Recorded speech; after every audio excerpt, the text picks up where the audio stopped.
terkait dengan pasal 21 dengan tersangka sejumlah 4 orang, yang salah satu diantaranya adalah atas nama Marcella Santoso, di mana yang bersangkutan memberikan penjelasan secara sukarela bahwa dirinya pernah terlibat dalam pembuatan beberapa konten negatif dengan pihak ketiga, yaitu dengan tersangka Tian Baktiar selaku Direktur JEK TV dan dengan M. Adian Muzaki yang menggerakkan 150 buzzer.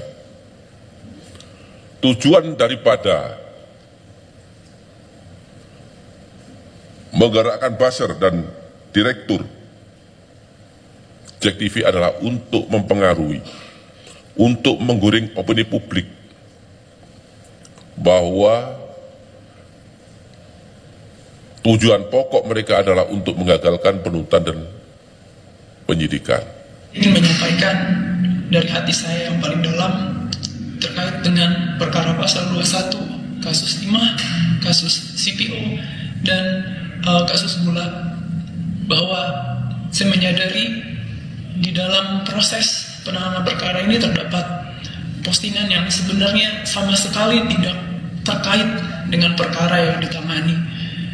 Antara lain terkait dengan isu kehidupan pribadi Bapak Jaksa Agung, isu Pak Jampitsus, isu Bapak Dirdik, dan bahkan terdapat juga isu pemerintahan Bapak Presiden Prabowo seperti petisi RUU TNI dan juga Indonesia Gelap.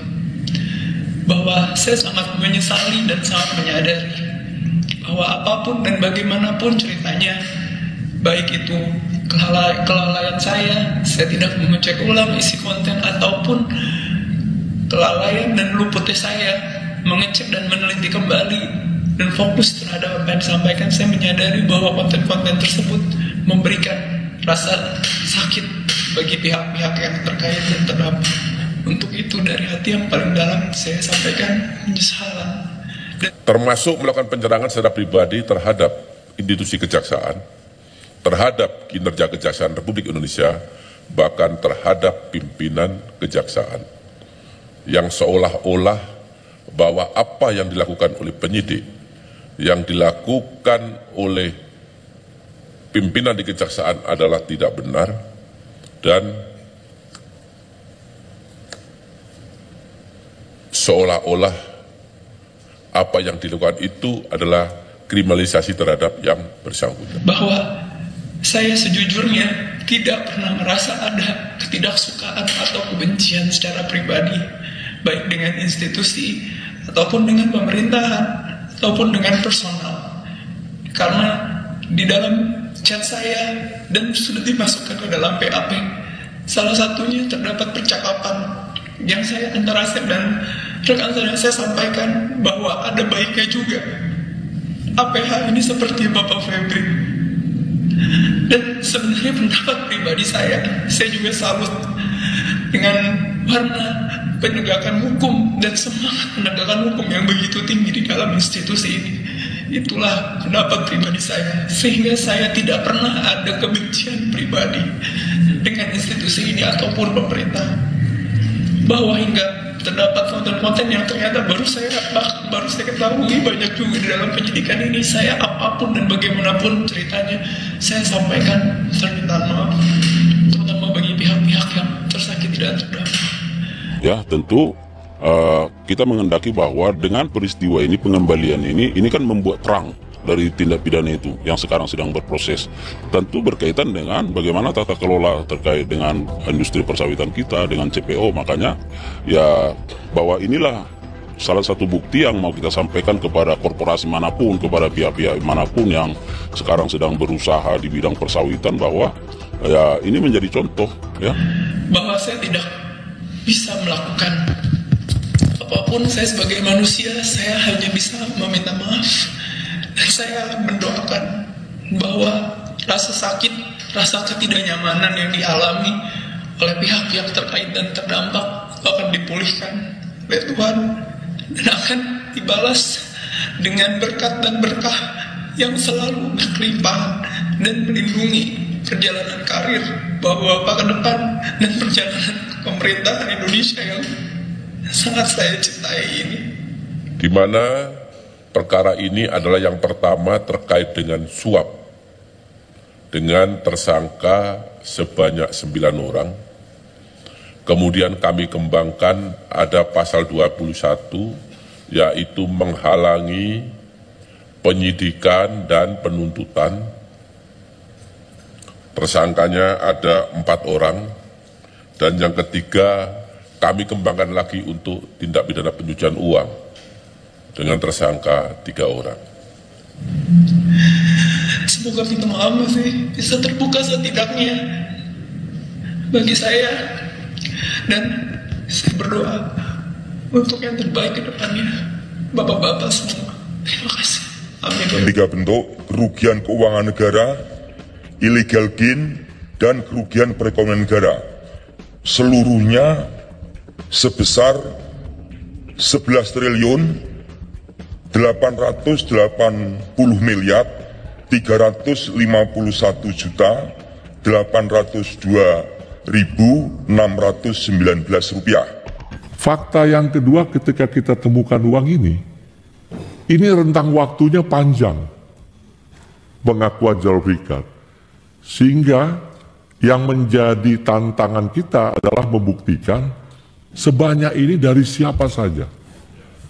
Dari siapa saja, kemudian ke siapa yang akan digunakan suap, atau apakah uang ini titipan hakim atau penegak hukum lain.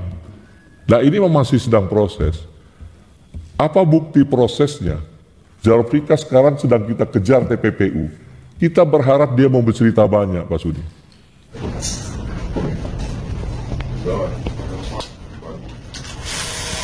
Apa? Kalau main sekarang saya 39. Ini kok gua gak ada pemain cadangan ya? Udah.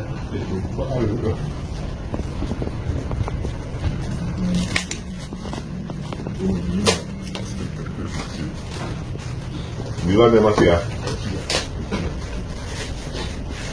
Nih, gua catatannya. Kejagung bongkar keterlibatan ratusan buzzer yang mencoba melawan Kejagung yang ungkap kasus suap ekspor CPO. Penegakan hukum yang mestinya kita dukung bersama kok diserang-serang secara personal dan menggiring opini publik seolah kriminalisasi. Lah, uang hampir 12 triliun itu apa? Kejagung juga lagi dalami uang itu titipan pejabat, hakim atau yang lainnya terapkan TPPU. Maju terus Pak, hanya Kejagung kini yang punya nyali ungkap kasus besar. Dan kalau buzzer dengan jumlah ratusan itu kok kita mikirnya siapa yang suka pakai buzzer ya selama ini.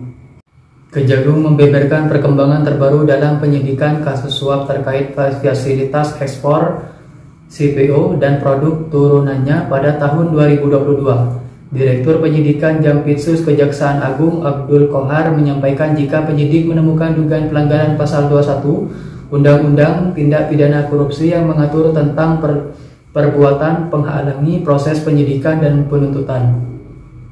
Lebih lanjut, ia menuturkan jika aksi Marcella melakukan aksi ini bersama pihak ketiga yaitu Tian Bahtiar selaku Direktur Jack TV dan Adian Muzaki yang mengordinasikan sekitar 150 buzzer di media sosial.